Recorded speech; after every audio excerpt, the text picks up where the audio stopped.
Então, pessoal, aqui no Fala Mulher, estamos conversando com Márcia Barbosa, reitora da Universidade Federal do Rio Grande do Sul, numa prosa muito interessante, e eu queria que você viesse comigo agora, porque ela vai falar sobre a física da água. A Márcia Barbosa, ela é conhecida mundialmente, premiada por estudar propriedades da água. É uma doutora nesse assunto, gente, e eu queria que ela nos contasse um pouquinho sobre essa sua pesquisa e como os seus estudos podem ajudar a gente a enfrentar problemas climáticos, tanto em relação à escassez hídrica quanto aos desastres, ambientais. Para começar, a água, que é essa coisa que todo mundo diz: "Ai, que líquido comum", ela é absolutamente maluca, tá. Ela, como material, tem mais de 70 coisas que ela faz, que é diferente do que os outros materiais fazem, tá. E por que ela é diferente que a gente tem a vida? Deixa eu dar um exemplinho que você pode ver na sua casa. Pega um copo d'água líquida e coloca um pedaço de gelo. O gelo flutua na água. Mas os demais materiais da natureza, à medida que tu vai baixando a temperatura, o material vai se compactando, até ficar tão compacto que a fase sólida desse material afunda na sua fase líquida. Imagine um metal borbulhando e coloca uma barra de metal, ela vai afundar porque a barra é mais compacta do que sua fase líquida. A água é o contrário. Ela vai fazendo isso, chega uma temperatura que ela se expande. O gelo se expande, por isso flutua na água. E o que isso importa, Márcia? Bem, quando eu vou esfriar qualquer lugar, a água líquida, porque o gelo flutua na água, eu fico com o gelo na camada superior e fica líquido embaixo, o que permite manter a vida em todas as épocas, vamos dizer, de grande frio. Por isso que hoje, quando se procura vida fora da Terra, procura gelo, porque pode ser que debaixo de água tenha agora ou tenha tido no passado água líquida, que significa vida. Isso é uma das propriedades malucas da água. O meu grupo de pesquisa estuda como é que essas propriedades malucas da água podem ajudar a gente em captar água, em limpar a água, em manter a água. Deixa eu trazer uma propriedade que a gente trabalha há muito tempo. Como vocês veem, eu me movo muito, né? Pois é, a água tem a característica de se mover muito quando eu junto as moléculas. Imaginem, é como se num engarrafamento de carros, quanto mais carro eu colocasse, mais rápido os carros andassem. E a gente entendeu esse mecanismo, que é muito bonitinho. A água, ela se organiza nessa condição, ela fica toda organizadinha e ela começa a mover de um ponto para outro, porque ela faz uma coisa chamada ligação de hidrogênio. Graças a esse entendimento, eu ganhei um prêmio internacional bastante importante chamado L'Oréal Unesco para Mulheres na Ciência. Olhei isso e disse: nossa, essa capacidade da alga se organizar e andar rapidinho pode ser útil para construir filtros que limpem a água, que são muito importantes para dessalinização, para quando eu tenho água salobra, para esses tipos de processo. E a gente pensou, eu sou física teórica, né? Eu não vou no laboratório e faço, mas a gente pensou, nossa, se eu pegar uma camada de moléculas que tem uns furinhos bem pequenos, eu posso jogar água lá dentro e a água passa e o sal fica para o outro lado. Com isso, eu tenho um processo de dessalinização eficiente, porque a água adora estar em lugar pequenininho, porque ela se organiza, faz uma filinha e anda super rápido, como se a gente estivesse dentro de um ônibus e todo mundo fosse sair na mesma parada e as pessoas saíssem rápidos, porque todas iam descer na mesma parada. E exatamente isso que a água faz quando está em elementos nanométricos. A boa nova disso é que tem um grupo aí da UFMG, que conseguiu fazer isso, um grupo experimental que trabalha com a Petrobras, que pegou uma membrana normal, polimérica normal, colocou esse filmezinho e viu que a água filtrava mais eficientemente, passava mais rápido, tinha mais água do outro lado, e eles estão fazendo pesquisa nisso. Então, assim, é uma grande alegria para um teórico quando tu tem uma ideia, simula, porque eu faço tudo no computador. Faço meus videozinhos no computador e depois tu vê lá a pessoa fazendo o de verdade. Então, assim, isso é uma das áreas que a gente trabalha. Outra área que a gente trabalha é captar água do vapor de água da atmosfera. Imagina aqueles dias que eu acho que vocês têm aí em Minas, que dá aquela cerraçãozinha básica, fica super úmido, com uma nuvenzinha de manhã cedo. Pois é, esse aglomerado de água, ele pode ser captado se eu tiver uma superfície que a gente chama de hidrofílica, que é uma que ama a água de paixão, tá?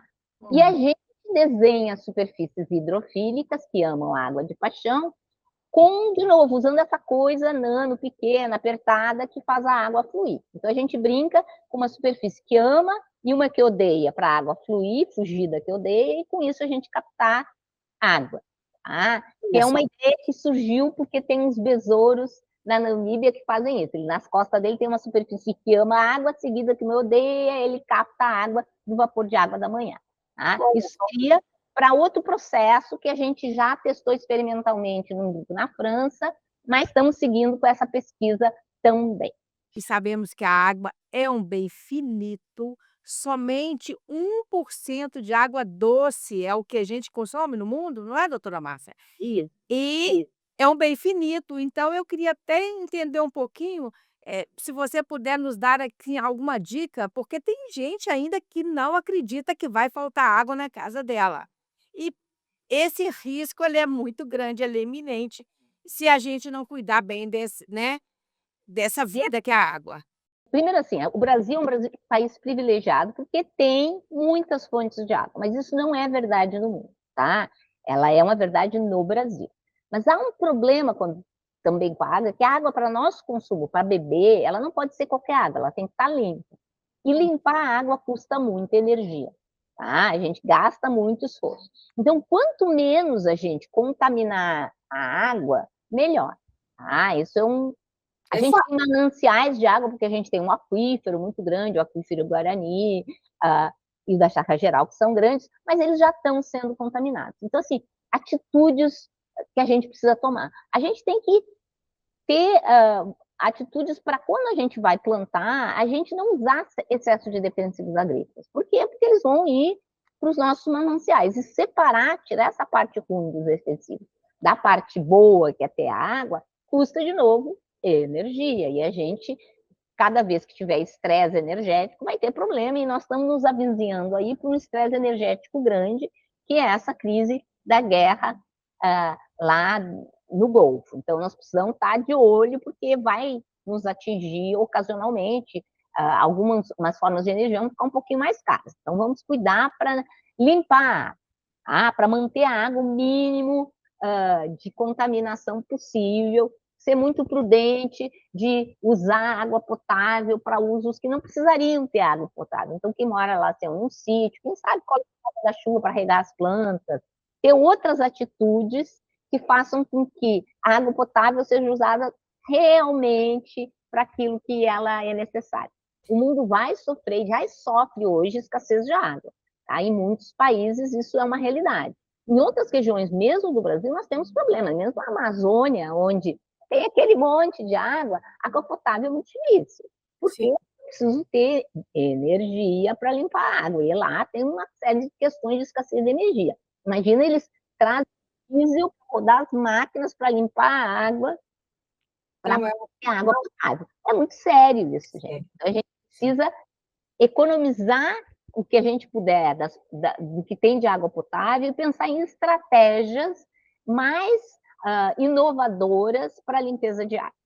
Então, olha só, em relação à educação para o futuro, eu queria que você explicasse um pouquinho sobre o seu ponto de vista do currículo acadêmico, né? Como fazer para que essas novas demandas tecnológicas, a IA, né, sustentabilidade, mesmo essa questão ambiental, é, para que ela possa entrar nesse currículo acadêmico, sem perder a essência daquela formação crítica. Eu acho assim, ó, essas novas matérias, como por exemplo, mudanças climáticas, ela não tem que ser uma disciplina nova, ela tem que estar imbuída na formação. Então, é isso que a gente está fazendo com esses cursos de formação de professores. Tá? Os professores pensarem, vou fazer uma redação portuguesa, fazer uma redação sobre o que aconteceu na enchente do Rio Grande do Sul, como é que eu me senti, como meus vizinhos, o que a gente observou e o que a gente poderia ter feito de errado. Tá vendo? Eu estou falando de português, de escrever bem, e estou trazendo um tema que é um tema do momento, ao mesmo tempo que a gente pode estar construindo na aula de ciências um equipamento que mede o nível da chuva. A gente ensina isso. Ou como purificar água caseiramente, que foi uma coisa que aconteceu. Com a chuva, ficaram pessoas isoladas e elas precisavam purificar porque a água estava contaminada. Tudo isso pode estar embutido no que a gente ensina. Junto com essa visão crítica de ensinar português, matemática, assim, é trazer para dentro do contexto. Sobre tecnologias modernas, a gente tem que ter muito cuidado, gente. Por quê? Porque tem modinha, tá? Modinha. Teve um Sim. momento que a gente queria usar computador para tudo em sala de aula, e agora, com estudos já realizados em vários países, tem um estudo recente na China e na Índia que mostra que a gente, se só usar computador, a gente vai estar perdendo algumas habilidades importantes para as pessoas. Então, assim, cuidado, prudência. IA, todo mundo está falando, inteligência artificial, gente, é uma ferramenta. Ela não é uma coisa em si só, é como uma chave de fenda. Eu posso usar para uma coisa boa, posso usar para uma coisa ruim. E se essa chave de fenda não for de qualidade, ela pode quebrar, ela pode machucar, ela pode gerar problema, tá? E IA tem em si, na sua construção, um problema que ela depende da quantidade de informações. Se eu estou trabalhando com um banco de dados, porque aquela informação tem um banco de dados pequeno, ela se torna muito perigosa. Ela a gente chama alucina, ou seja, ela dá bobagem na saída. Então, a gente é uma ferramenta que, como toda ferramenta, a gente tem que usar com cuidado. Eu não daria uma soldadeira, uma coisa para soldar, na mão de uma criança de 5 anos. Eu não faria isso. Tá? Eu teria muita prudência, não daria um torno, nem para uma adolescente de 13 anos eu daria, porque tu tem que ter supervisão. Então, como toda ferramenta, ela tem que ter supervisão. Ela não é uma disciplina, ela não é um conhecimento como uma formação como português, matemática, história, filosofia. Ela é um instrumento para que pode ou pode não ser usado. E o Sim. que a gente tem que calibrar isso é olhar estudos que mostrem se o uso dessa ferramenta é bom ou não é bom, assim como redes sociais. A gente tem que olhar os estudos e ver se é bom ou é ruim e calibrar isso. Márcia Barbosa, reitora da Universidade Federal. Eu queria conversar sobre, nesse bloco de ciência e inovação, um pouco sobre essa questão da fuga de cérebros, né. A gente tem eh muita publicidade, muito chamado e muito atrativo para que os nossos cientistas, nossos talentos jovens, eles busquem, né, a sua performance melhor, sei lá, o auge daquele conhecimento e para fora. Eu queria a sua visão, o que que o governo pode fazer, as universidades federais, para reter esses jovens talentos, esses cientistas aqui no Brasil?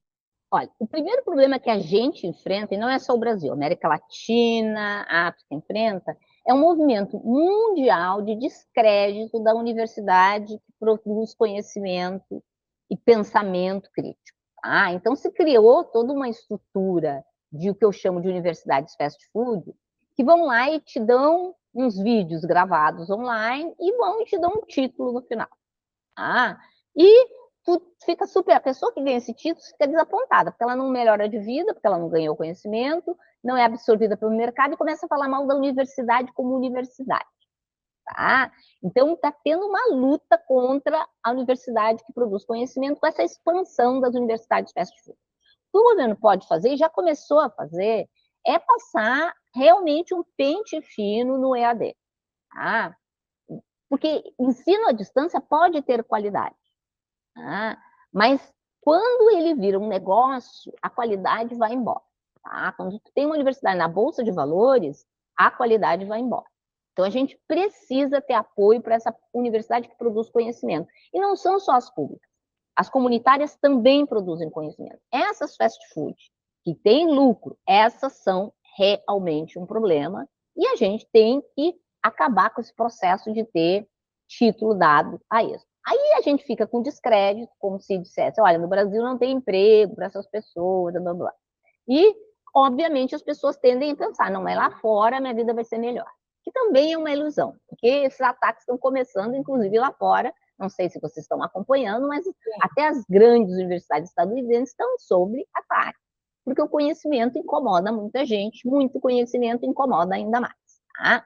Para evitar essa fuga de séries, eu preciso valorizar o conhecimento nacionalmente, valorizar as nossas universidades, ser muito duro com o ensino à distância, tá? E fazer publicidade das nossas universidades. Eu tenho brigado muito sobre isso na Andifes e com o MEC. Eu acho que a gente precisava de uma campanha que mostrasse as coisas maravilhosas que a universidade faz. A gente fez isso na Academia Brasileira de Ciências, um projeto chamado Ciência Gera Desenvolvimento. Quem tiver tempo vai dar uma olhadinha. Ciência Gera Desenvolvimento são filmetes muito curtos, de 2 minutos, que falam de coisas maravilhosas que foram feitas no Brasil, de coisa concreta que gera desenvolvimento.